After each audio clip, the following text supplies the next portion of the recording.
Another cup of Maxwell House coffee, George? Sure. Pour me a cup, Gracie. You know, Maxwell House is always good to the last drop. And that drop's good, too. Yes, it's Maxwell House Coffee Time, starring George Burns and Gracie Allen.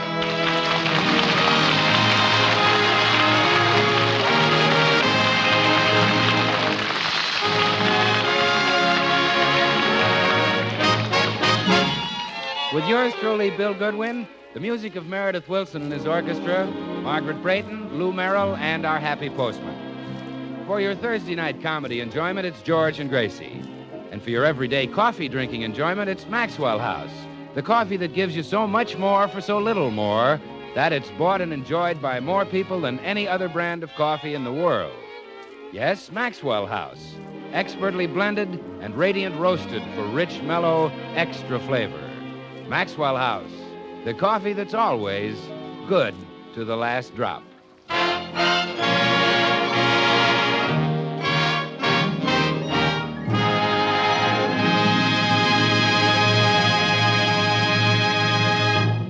Well, as we look in at the Burns home today, we find George engrossed in the morning newspaper. Why don't you read the paper out loud, George, so I can discuss world affairs and current events with you? You discuss world affairs? Yes. Gracie, there's only one thing in this paper that would interest you. They've got a hat sale at the May Company.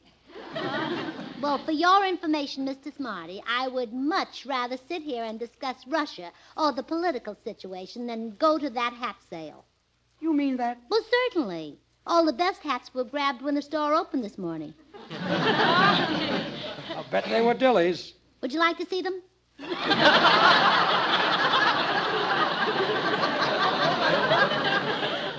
You've already been to the hat sale? Well, don't forget the early bird gets the worm. That sounds like a hat you'd pick out, all right. Oh, now, come on, George. Let's sharpen our wits with a good old rough-and-tumble discussion of the news. Read some headlines. No, thanks. Oh, darling, forget that I'm your wife and think of me only as a great newspaper columnist. If you were married to Walter Winchell, what would you discuss with him? A divorce. Oh, George. Now, come on. Shoot some international problems at me and watch me knock them off. All right, brain truster. You asked for it. Here's one. It looks like Russia wants a piece of turkey. What should be done about it? Let them wait till Thanksgiving like everyone else. Second question. How can automobile manufacturers speed up production? Make more automobiles. Third question. Will Truman run in 1948? If people don't stop hounding him, he may start running before then.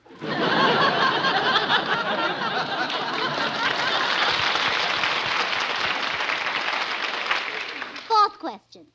Fourth question.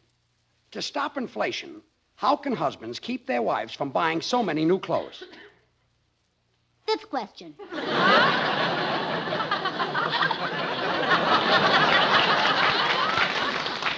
I like the fourth question.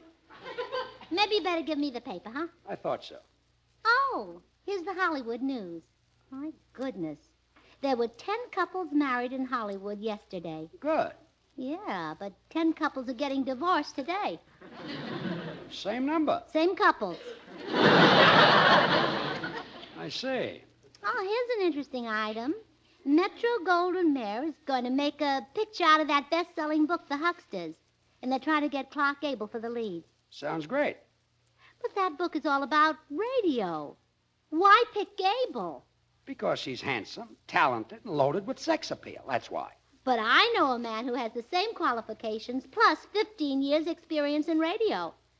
You mean... His initials are GB, and I don't mean Jack Benny. You mean me? Exactly. Well, you'd be perfect as the lead in The Hucksters. Well, now, let's look at your qualifications. You know all about radio, check? Check. You're a fine actor, check? Check. You're good-looking, check? Check. You love to give your wife money, check? Check. Wait a minute. What's that got to do with it? Oh, nothing, but I thought as long as I had you rolling, I'd throw it in. Forget this silly idea, Gracie. They'll never consider me if they can get Gable. Oh, they will, too. Come in.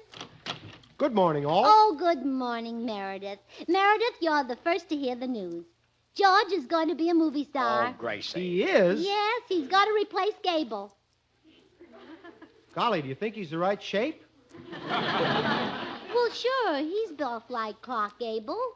Oh, Gable. I thought you said Grable.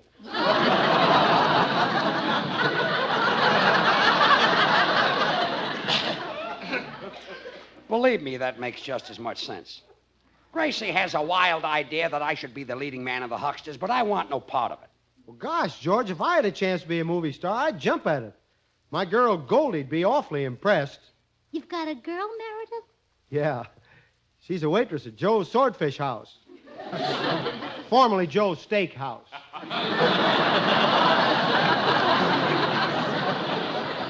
Well, Meredith, have you told her you love her? Oh, I haven't gotten up the nerve to speak to her yet, but it's wonderful just to sit there and thrill to the touch of her hand. The touch of her hand. How do you manage that? I pour soup on my shirt and she wipes me off. Meredith, that's no way to start a romance. Look, kid, I'm going to buy a book called How to Make Love. Oh, that's a wonderful idea, George. And after you've read it, lend it to Meredith. I'll do that. I'll answer it. Meredith, you talk to George and try to convince him that he should replace Gable. Very well, Gracie. Now, George, if I were you... Good morning, Mrs. Burns. Here's your mail. Oh, good morning, Mr. Postman. Say, I want to see if you agree with me on something. What is it, Mrs. Burns? Well, I read that Clark Gable was going to play the lead in the Hucksters. But I know another man who'd be much better. He's the Gable type, only handsomer and more virile. You know who I mean. Oh, sure. But if I quit this job, I'll lose my pension. Oh, no, I didn't mean you, Mr. Postman. But you gave a perfect description of me, and I can just hear the slogan ringing forth now. The postman's back and Garson's got him. But your wife, Bertha, is awfully jealous. Yes, you're right. She changed that slogan to Garson's dead and Bertha did it. Well, there's nothing for you to worry about, Mr. Postman, because the man I have in mind to replace Clark Gable is my husband, George Burns. Your husband? Yes.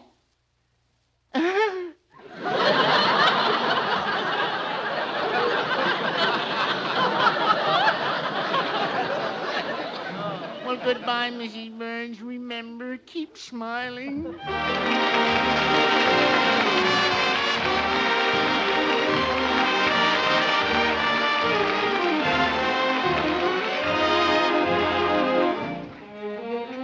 Good old Indian summer. Meredith, you know, Victor Herbert really had something there. Yes, he did, Bill. It's a great melody, Indian Summer, and a great time of year, too. Won't be long now. Just when folks have hauled out the heavy blankets and settled down for some real wintry weather, why, along it'll come. Mild and sunny and welcome as a day in June. And just as pleasant, Meredith. There'll be a smoky haze in the autumn air to blend with the bright, cheerful colors of the turning leaves. And we'll marvel once again at the unique beauty that Indian summer brings to the American scene. You know, in its own way, Maxwell House, too, is a very real part of the American scene, now and the whole year through. For just as coffee is America's favorite drink, so Maxwell House is the country's favorite coffee. Bought and enjoyed by more people than any other brand of coffee at any price, it's Maxwell House wherever you go. Flavor tells this popularity story, of course. The rich, vigorous Maxwell House flavor that results from the skillful blending of these premium Highland-grown Latin American coffees. Manizales for mellowness. Medellins for richness. Other choice coffees for vigor. And Bucaramangas for full body.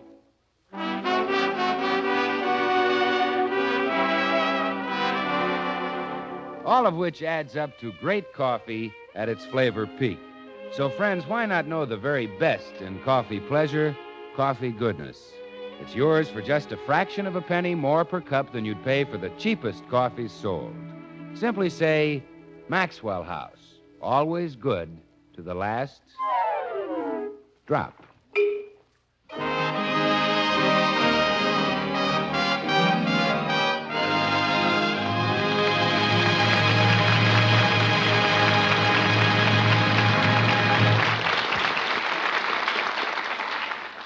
I can see the headlines now. George Burns replaces Clark Gable as star of the Hucksters.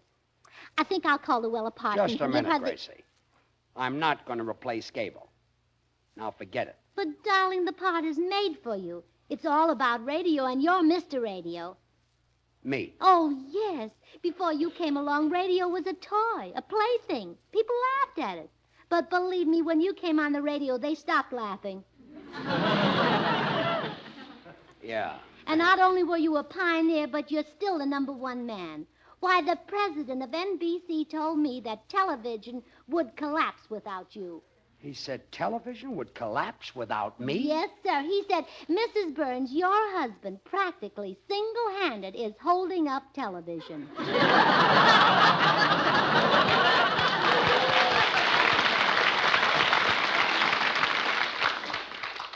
wonder how he meant that.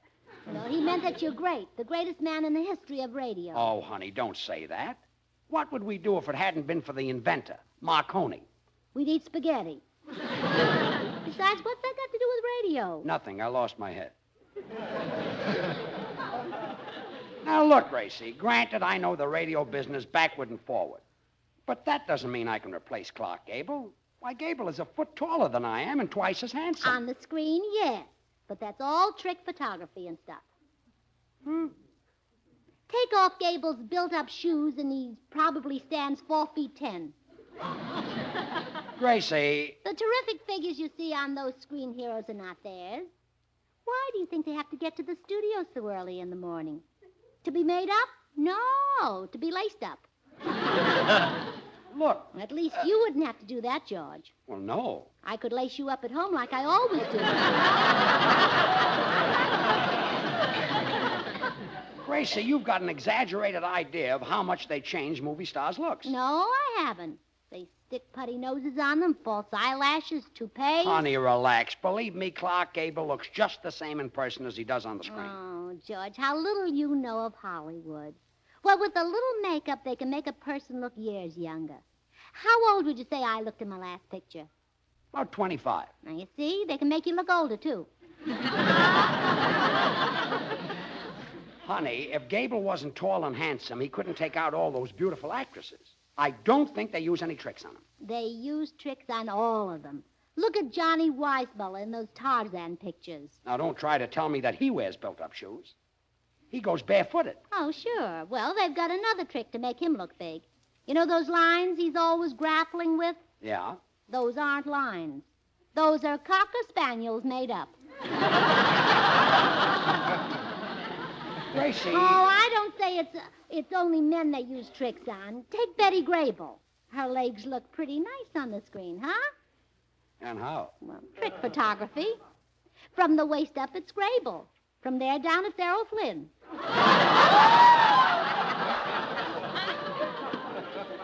Forget it. And forget all this stuff about Gable being short and chubby. Believe me, in person, Gable is tall, handsome, and terrific. And now I'm going to the cigar store. See you later.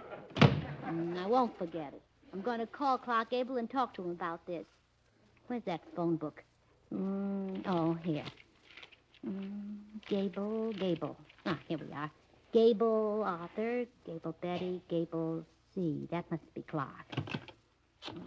When I tell him about George, I'll bet he'll be glad to step aside.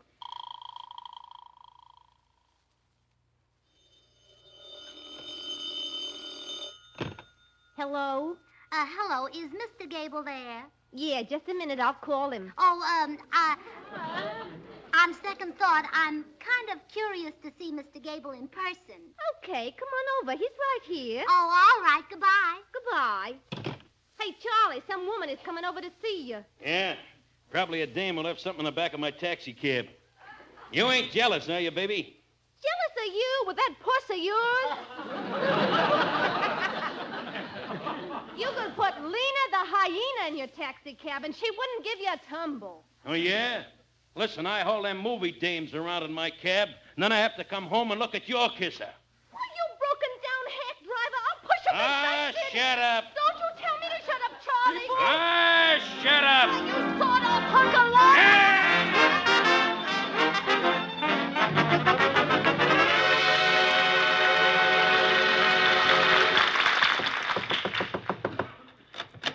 Yeah, Hello, is Mr. Gable here? I'm Gable. You? Sure. I knew it, I knew it. They can work miracles. Huh? How tall are you, Mr. Gable? 5'3". Why? Imagine wearing heels a foot high. How much do you weigh? 310 pounds, but Oh, you poor man. How those laces must hurt. Look, lady, And your face. I wouldn't have believed Putty could do it. Lady, would you mind telling me what you're talking about? Well, frankly, Mr. Gable, you're not quite what I expected. Do you really take those Hollywood actresses around? Oh, plenty of them. I took Lana Turner to the truck last week, and just last night I took Lauren Bacall to the Macumba. My goodness. Then I drove her home, and she slipped me $5. She paid you? They all do. I ain't hauling them around for nothing. But Lauren Bacall is married to Humphrey Bogart. So what? He came along, too. How modern. Hey, look, what you come to see me about, lady? Well, it's about my husband, George Burns. Oh, you want me to take him someplace? Oh, no, you wouldn't enjoy it. He's a terrible dancer. I don't get it. No, well, all I want you to do, Mr. Gable, is to say that my husband can play the lead in The Hucksters. So let him play it. What's it to me? Well, can I tell him you said that? Well, sure, but I don't see what... Oh, thank you, Mr. Gable. Thank you a million times. You'll never regret your generosity. Goodbye. What a dame. If this wasn't Hollywood, I'd say she was nuts.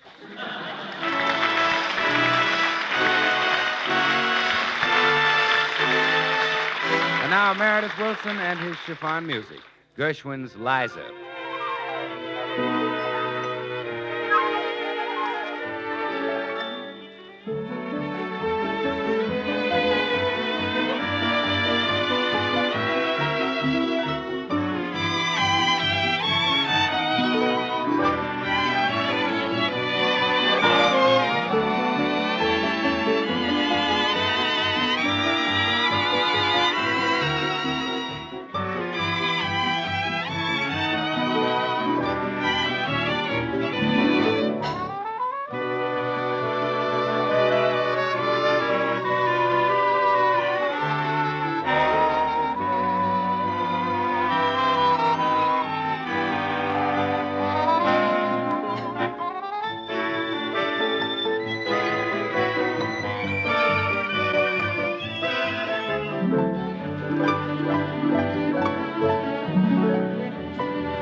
George, I've got the most wonderful news. What now? Well, I've seen Clark Gable in person, and he's an absolute mess. You look just as good as he does. Gracie. And what's more, he said he'd be glad to step aside and let you play the lead in The Hucksters. Will you stop making up those fantastic fibs? Fibs? George Burns, how dare you say such a thing? Have I ever told you a fib? How about the one you told to get that new dress?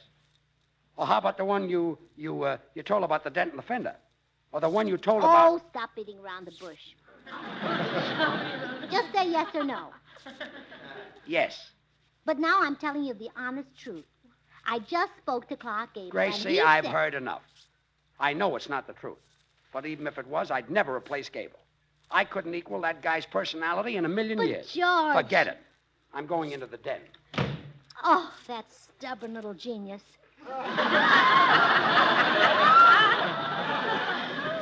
He's got Gable's looks. Now he thinks he doesn't have his personality. Let's see now, what is Gable's personality? Well, he's masterful, so strong and masculine that women are scared of him. Well, I'll have to convince George that he can frighten women. Hi, Gracie. Oh, hello, Bill. You're just in time to give me some advice. Yeah? How can I convince George that he's frightening? Hold a mirror up in front of him. Oh, no, Bill. I'm serious. Yeah. I'm trying to build up his confidence so he'll agree to replace Clark Gable in the Hucksters. George replace Gable? Well, yes. Don't you think he's got something Gable hasn't got? Well, yeah, and if Gable had it, he'd shoot himself. Oh, please, Bill. I really think George would be magnificent in that picture. When people see him, they'll love him as much as I do. I want to share my little huckster with everyone. Tell me something, Gracie. Why do you love that little schnook so much? Why do I love George Bird? Yeah. Why, just look at his... And how about the way he... Oh, the many times that he's... And don't forget his... And you ask me why I love George Bird. You know, for a minute, I didn't think you'd have a reason. Oh, Bill, come on and help me. Go in the den and convince George that he's the caveman type, strong and powerful. Point out his muscles to him. Who's going to point him out to me? Oh, go on, Bill, please. Okay, I'll try, Gracie. Well, hello, George, old man. Put it there. Give me some skin, kin. Huh? Slip me some hide, Jekyll.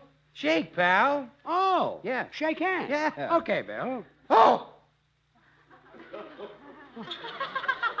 What's the matter? Oh!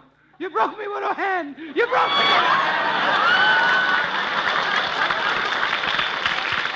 You broke it! But I barely squeezed it. Oh, you don't know your own strength, you brute. You broke me with a hand. Now they'll have to shoot me. Shoot you? Yes. What's the use of living if I can't pick up a cup of Maxwell House coffee? Maxwell House is the very best in coffee drinking pleasure, yet it costs but a fraction of a penny more per cup than the cheapest coffee sold. Now you broke my widow hand and I can't drink it. Bill, even if I did hurt your right hand, that wouldn't keep you from drinking Maxwell House coffee. Haven't you any left? George, when I drink Maxwell House coffee, I never have any left.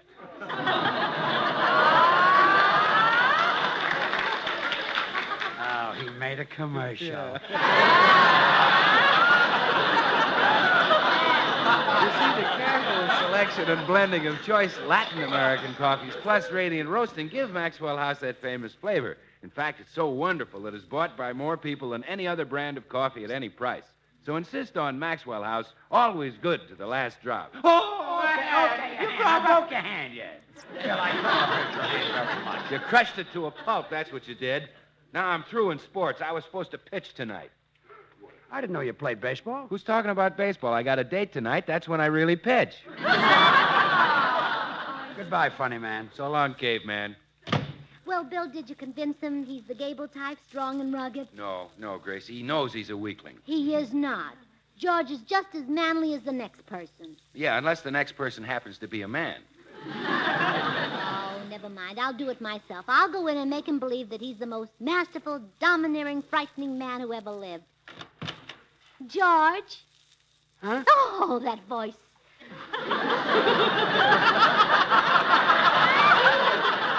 That vibrant, booming voice. Huh? Oh, what strength. What power. When you say, huh, you really mean, huh. Huh? Oh, there it goes again. Oh, I tremble when you speak. My bones turn to water, but I love it. Look, Gracie. Turn me to water again, George. Splash me around. Haul me down the drain. What is this? Oh, it's the grip of your personality. If a harsh word should pass your lips, the whole world would turn dark. Oh, stop. Oops, the light's out. Will you please settle down and tell me what you want? I want to serve you, Master. You're the captain of my fate. I'm the captain? Aye, aye, sir. Gracie, What would you like for dinner? I don't care. You'll get it. Your word is law. Look, What force, what vigor. I'm putty in your hands, George, just putty. you are, huh? Yes, stick me in a crack. Shove me in a knothole. Not a bad idea. Oh, George, now you're getting angry. You're going to beat me again, aren't you? Are you nuts? I've never beaten you. Who won at gin rummy last night? I did. Beat me again, George. Oh. This is murder. What a man you are. I'm the dirt beneath your feet. Now, Gracie. Dig me, Daddy. Plow me under. Now, look. Why, you're twice the caveman Gable is. Gable, I knew it was Gable. We're back to that again. Now, for the last time, I'm not going to make the picture. But Gable said you could. Oh, stop with that. All right, I'll prove it.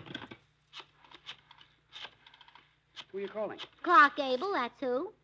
I'll show you I wasn't lying. Hello? Hello, Mr. Gable. Mr. Gable, it's me again. I want you to talk to my husband. Here, George. Hello, Mr. Gable. Yeah? Did you tell my wife I could play the lead in the Hucksters? Sure. Well, gee, thanks, Mr. Gable. What can I do for you? Call me whenever you need a taxi. Taxi? Aren't you Clark Gable, the actor? No, I'm Charlie Gable, the cab driver. I see. Goodbye. Goodbye. Gracie, Mr. Gable drives a taxi. Realizes he's through in pictures, huh? He never was in pictures. You got the wrong Gable. This guy is Charlie Gable. Then Clark Gable isn't short and fat and... No, he's tall and handsome. Well, do you still think I can take Gable's place? Yes, I do. You do? Certainly. You can drive a taxi.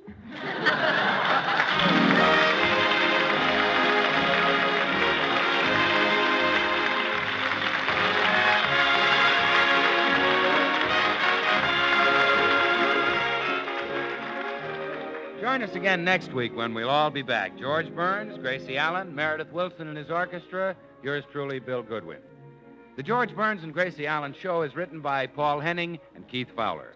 Until next Thursday, good night and good luck from the makers of Maxwell House, America's #1 preferred brand of coffee. Always good to the last drop. Gracie, I'm glad you gave up the silly idea. I could never replace Clark Gable in the Hucksters. I haven't given up. I've changed my mind. After all, there's only one difference between you and Gable. He's got a mustache. Gracie, from the lip down, we're not exactly twins either. His neck is bigger. His shoulders are bigger. His chest is bigger. Oh, don't worry. When you get down to your feet, he won't be in your class.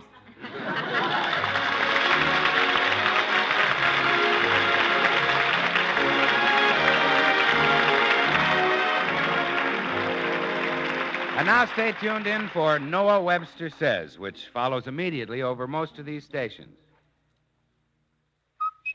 Get Birdseye. Get Birdseye green beans or wax beans. Both of them have that garden fresh goodness. Both of them come stringless and clean, ready to cook in tempting 1-inch cuts. 1 box of Birdseye green or wax beans serves 4 people. Get summer sweet Birdseye green beans or wax beans tomorrow. Remember, it can't be the same if it ain't got that name. Get Birdseye, Birdseye frosted foods.